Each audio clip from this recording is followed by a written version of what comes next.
সবাইকে জানাই শুভ নবমী। তোমাদের নবমীটা কেমন কেটেছে আমাকে অবশ্যই কিন্তু কমেন্ট করে বলো। আর আজকে নবমীর লুকটা হচ্ছে এটা।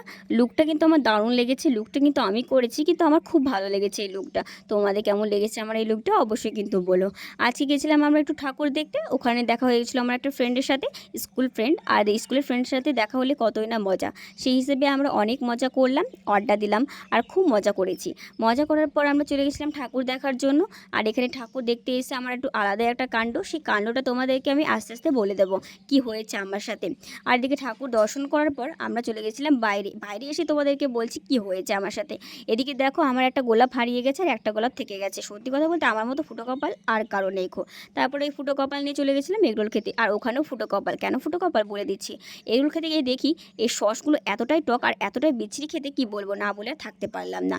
তারপর চলে গেছিলাম ফুচকা খাওয়ার জন্য। আর ফুচকা খাওয়ার জন্য যে গেছি, কিন্তু ওখানেও ফুটো কপাল। ওখানেও কিন্তু আমরা ফুচকা পাচ্ছিলাম না। অবশ্যই পেয়েছি, তাও কষ্ট করে, তাও আবার। তারপরে চলে গেছিলাম একটু মেলা দেখার জন্য। ওখানেও এত ভিড় আর এত কাদা, কি আর বলবো, বৃষ্টির দিনে যাওয়া খুব মুশকিল। তারপরে চলে গেছিলাম বাদাম কেনার জন্য। বাদাম কিনতে গিয়েও এখানেও আমার নাজেহাল। কিসের জন্য আমি বলে দিচ্ছি।